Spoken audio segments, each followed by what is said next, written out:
Welcome to the Darkstream, VoxDay, voxday.blogspot.com, and, as is increasingly often the case, Arcaven Comics. So, I've had a pretty good last couple days here. We had a soccer tournament with my team, and that went pretty well.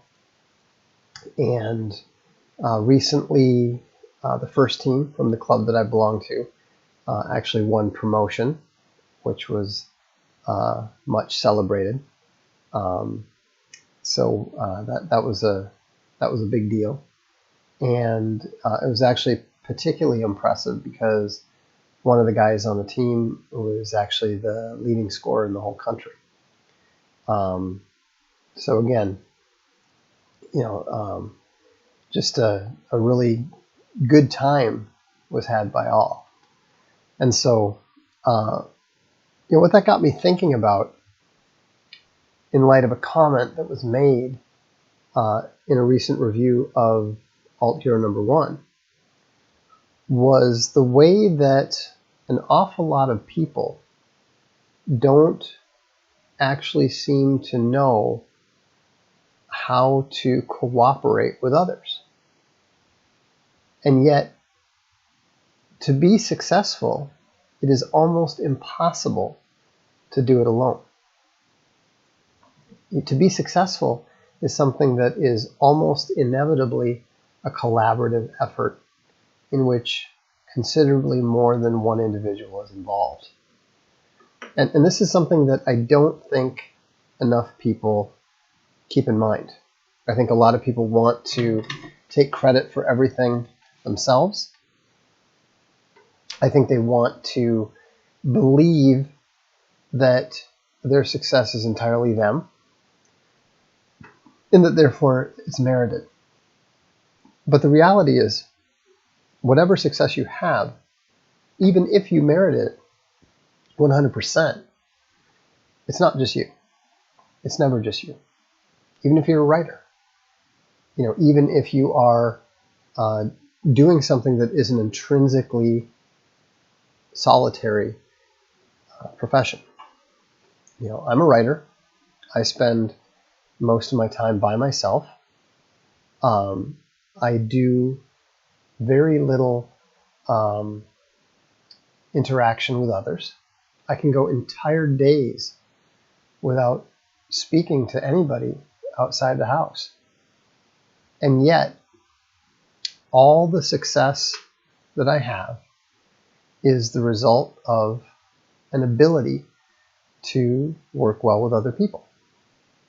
Now, the reason I bring this up is tonight there was a very nice review from Bounding Into Comics, and they reviewed this, Alt Hero number 1, Crackdown, and it was a great review, very positive review. They gave it a 8.5 out of 10. The stuff they praised, I thought, was really satisfying.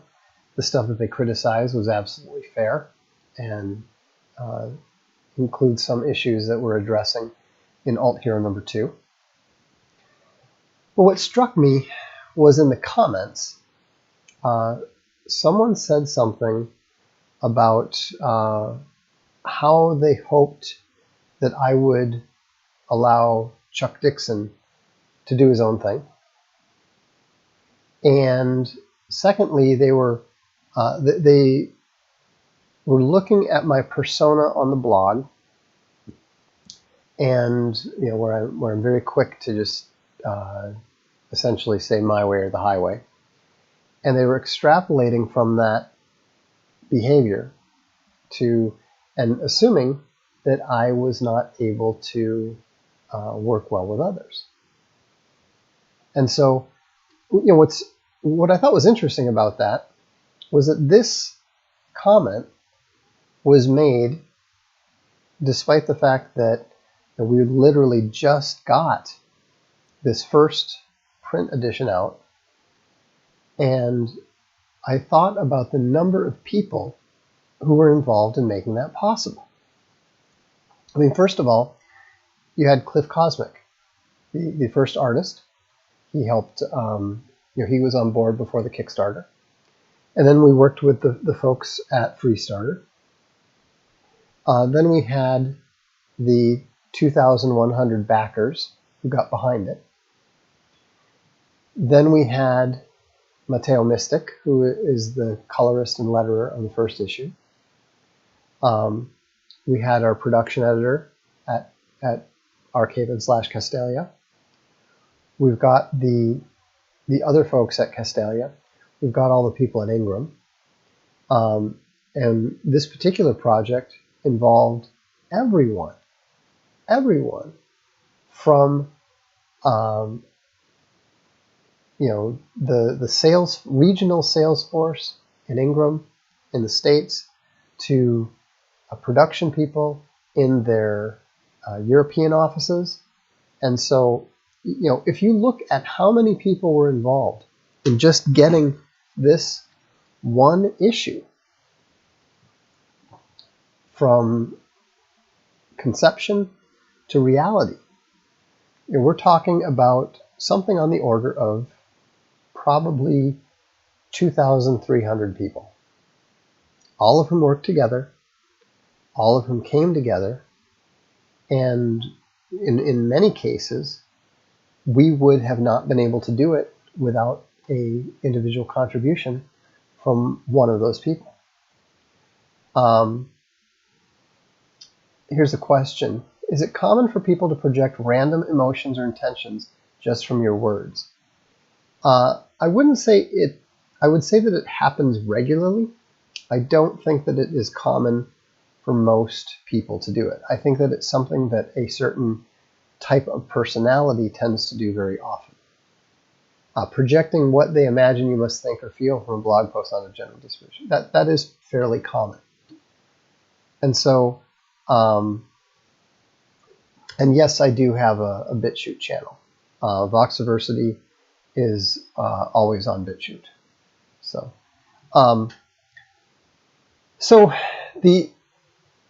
and I was thinking about this in light of my recent experience at the football tournament, or soccer tournament, sorry.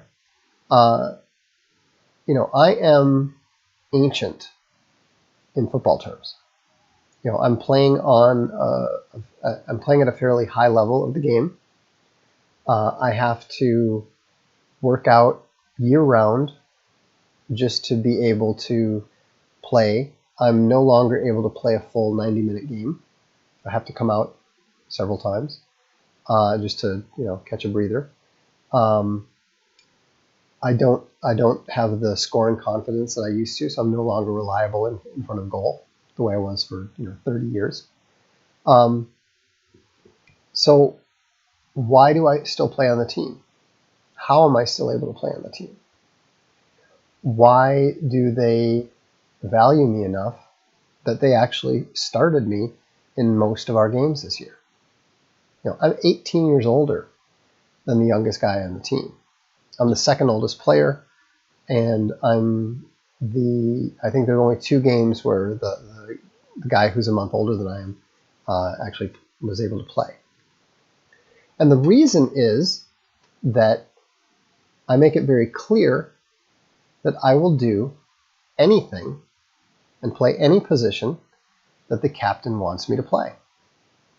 It's kind of funny because, I've never really been much of a passer, but I learned to be.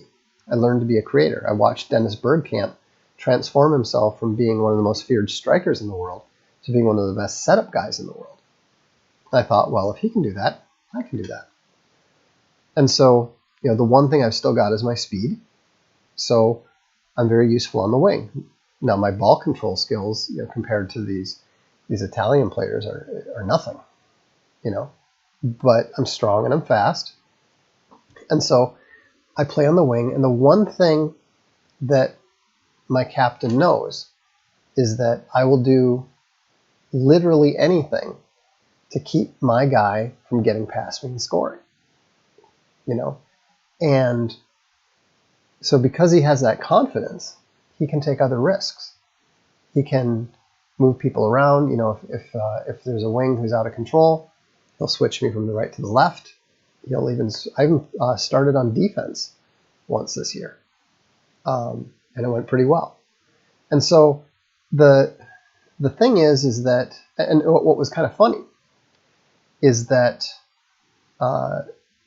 there was in our last game in the tournament, the other team had some injuries, and it starts early in the morning, and this is a veterans tournament. It's just basically the whole league gets together and plays 9-on-9 games that are like 20 minutes apiece. It's a lot of fun. It's an all-day thing. In the evening, the whole league has a huge dinner with all the wives. It's really a great thing. But so as the day goes on, you start drinking beer at 8 in the morning, and so some of the players are not really that able to continue. So the other team was not going to be able to play. They didn't have enough. They're one short player. And so my captain came up to me and said, "Hey, the other team's short a player. Would you play with them? Would you be willing to play on the other team this time?" And it was a bit of a joke because I've done it once before and actually scored against my own team, playing for the other team. And in the first game of the tournament, I committed the first own goal of my entire career. And so, my first time it's ever happened in my life. It was ridiculous. But anyhow, but I did it, and I played hard. We very nearly scored on them 3 times. And I actually quite enjoyed playing with the attacker on the other team. He was a really good player. We played well together. And the thing is that at the end of that game, which my temporary team lost 3-0 to my own team, the guy paid one of the highest compliments that a man can pay to another man. And he said, "Hey, you can play with us anytime. We'd love to have you." And that was obviously very satisfying because I'm, like I said, a dinosaur, and so it's nice to know that you can still do it. But the thing is, as I was trying to explain to someone earlier, too many of us focus on what we think. Too many of us focus on how we feel and what our opinion is, and if it matters. Now, I can assure you, in the grand scheme of things, I don't care at all what anybody on that team thinks of me. I don't care if they like my face. I don't care if they like my absence of hair.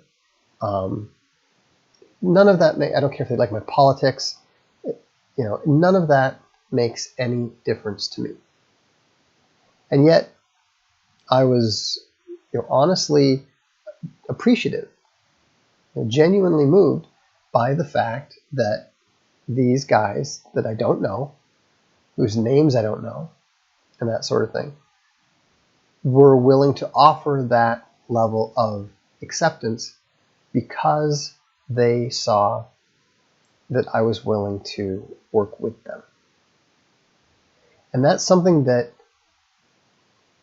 any young man needs to learn to value. The fact that a group is not necessarily one that you value. The fact that a group is not necessarily one that you want to be a part of. The fact that you don't even know them doesn't take away from what they're offering you, from the compliment they're paying you. And you should learn to appreciate that. And you should learn to be responsive to it. And you should also, most importantly, seek to be worthy of it. You know, I mean, I could have gone out there and just, made a show of it, not put any effort, that sort of thing. But I thought, no, here I am. We're going to, I'm temporarily with them. They're my team now, and I'm going to give everything that I have to help what is now my team.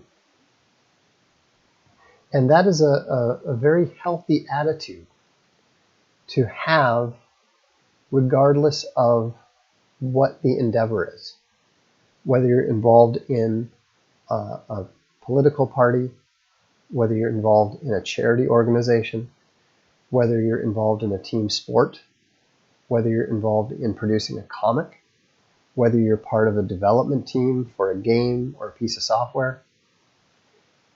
The important thing is not your status on the team. The important thing is not your status in the group or how well respected you are. I am pretty low on the totem pole on my team because in general, your status is determined by how good you are. I'm old. I'm not very good. But I have earned my place simply by being willing to work hard. It's always funny because they have these, the young guys all have these complicated handshakes. And what's always interesting is at what point you are offered one of those complicated handshakes. Who gives them to you? And so it's very interesting how,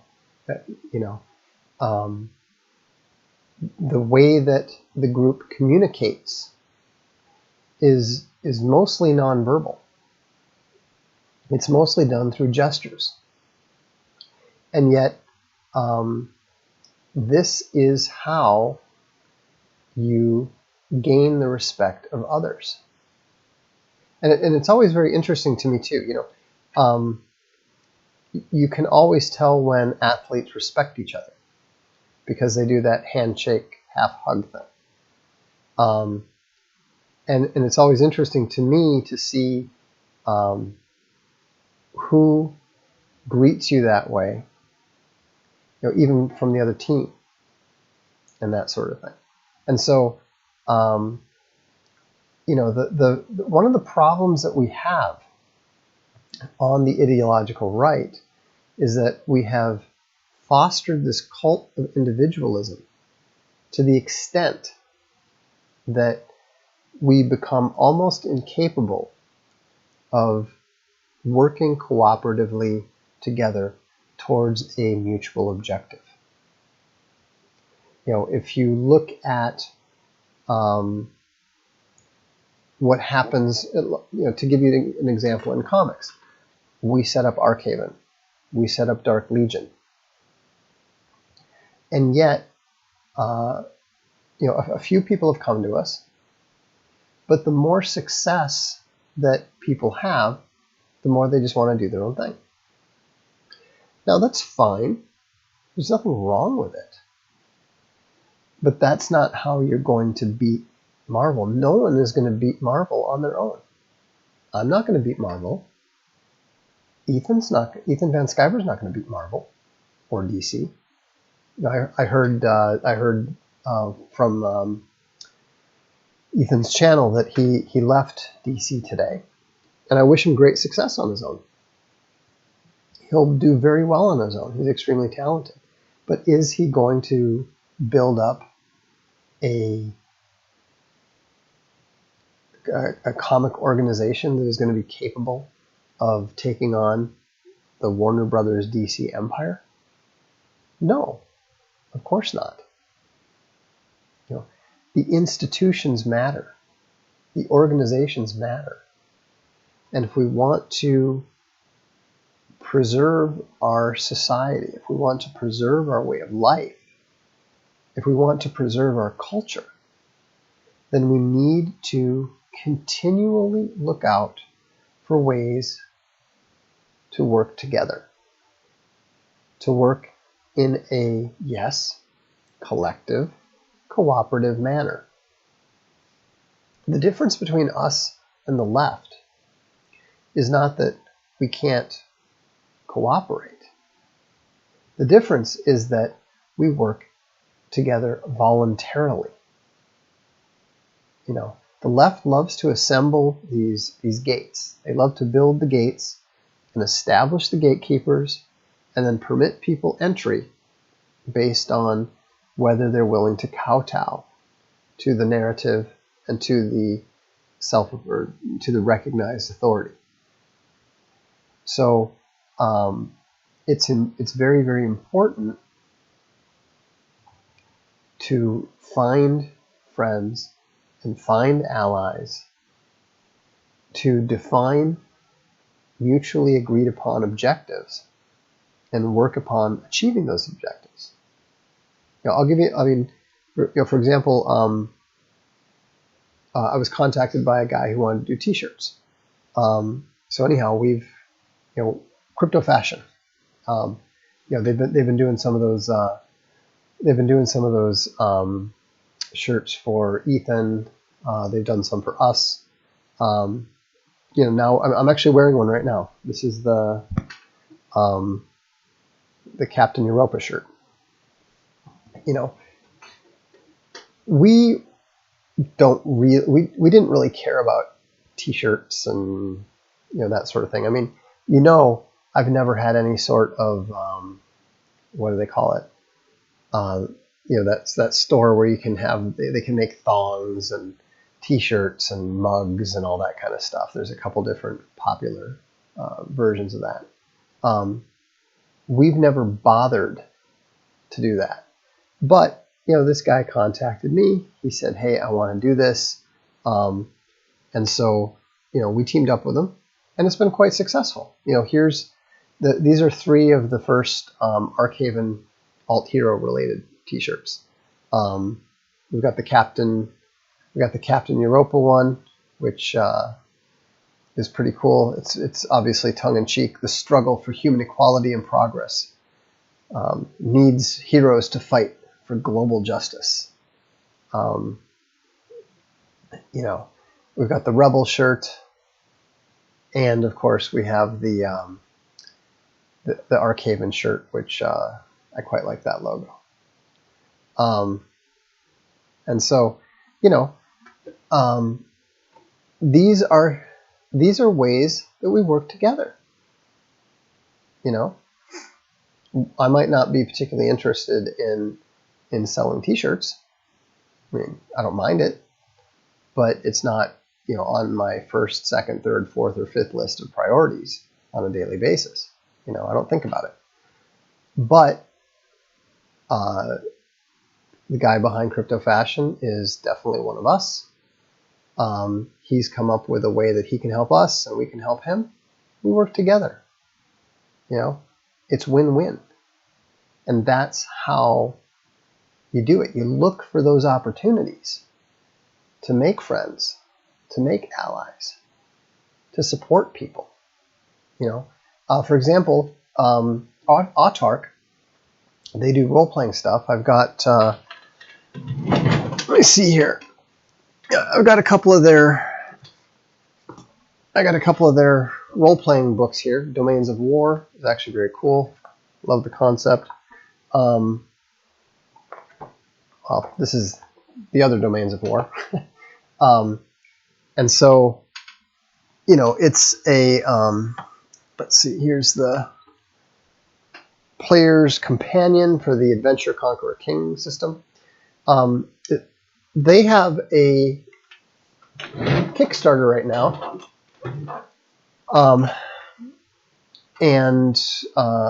You know, I backed it earlier. I'm going to put it up on the blog tomorrow. But, you know, Autark's on our side. If you're into role-playing games, don't support Wizards of the Coast. They're absolutely on the other side. Support Autark. Check out their stuff. Support their Kickstarter. We're actually going to be doing some. I'm working on a contract tonight. We're going to have a big announcement about bringing back one of the greatest games that I've ever played, and it's something that we're going to do in cooperation with Autark. And these are ways that we can support each other, that we can work together, and that's how we not only survive, but we thrive in this increasingly heated cultural war environment. And so, what I would encourage you to do is, in your own life, whether you're talking about work, whether you're talking about play, whether you're talking about politics, is start thinking about the objective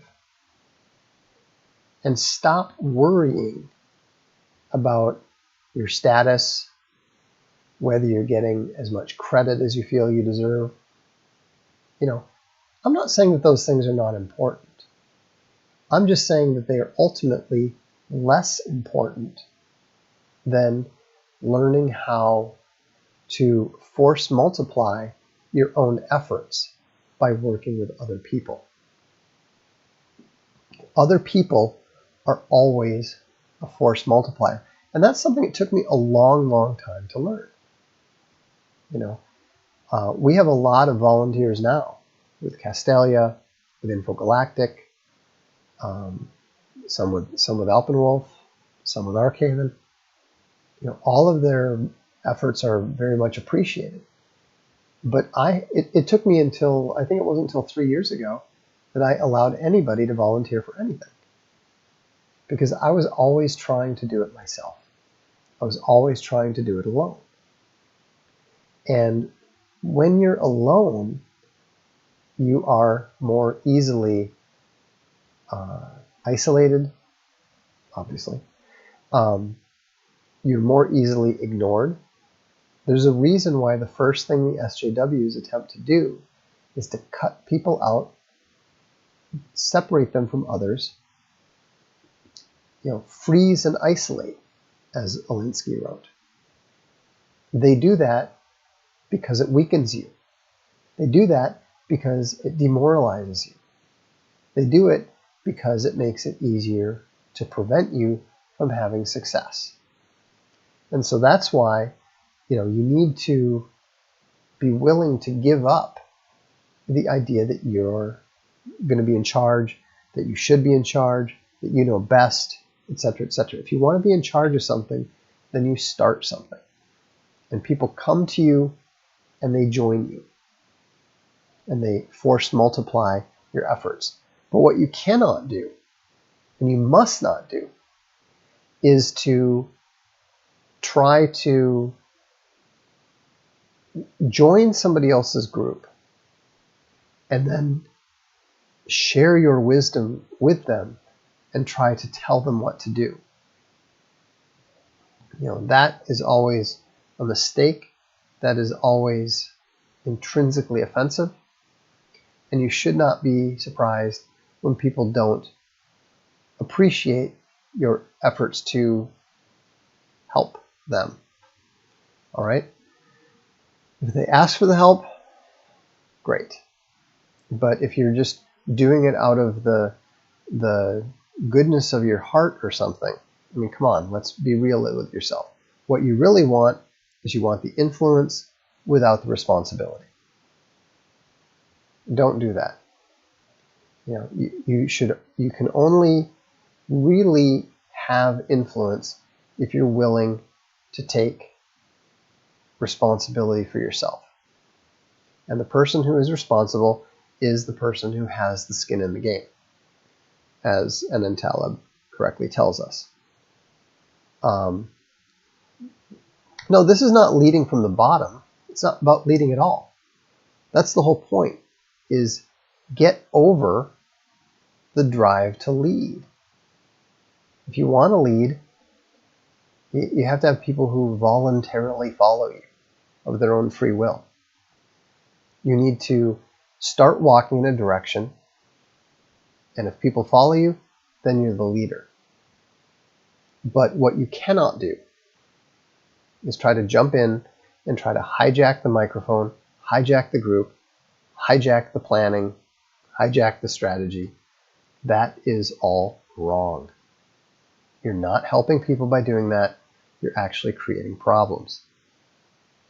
So before you can be a good leader, you have to learn how to be a good and reliable follower. I had some difficulty actually on the team with not the first captain when I joined it, but the second captain. For whatever reason, he seemed to be threatened by me. I could not I could not share my observations with him without him reacting badly. I would barely open my mouth to point out that somebody was injured and needed to be changed, and his reaction was always, "Shut up, shut up." And so I realized, you know what? It is not my job to tell him what to do. He is the leader. I am not. So I just kept my mouth shut. I learned to just keep my mouth shut. And the funny thing is that he came to understand eventually that I was not a threat to him, that I was not going to try to tell him what to do. And it's kind of funny because we're at the tournament, and at one point, and he he was about to take a selfie with the guy who's kind of like the cool guy on the team, and then he's like, "Come here," and he takes a selfie of the three of us, and I can guarantee you, as recently as a year ago, I'm not in that picture, because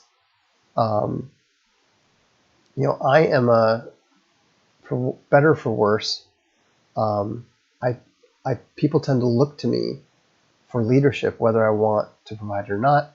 Alphas tend to be threatened by that, and so I have to always make it very, very clear when I'm in a group like that I have no interest whatsoever in leadership. And if that means just shutting up and not saying anything for years, then that's what you do. Is it worth it? Absolutely, it's worth it. Because that's how you earn your place. That's how you earn respect.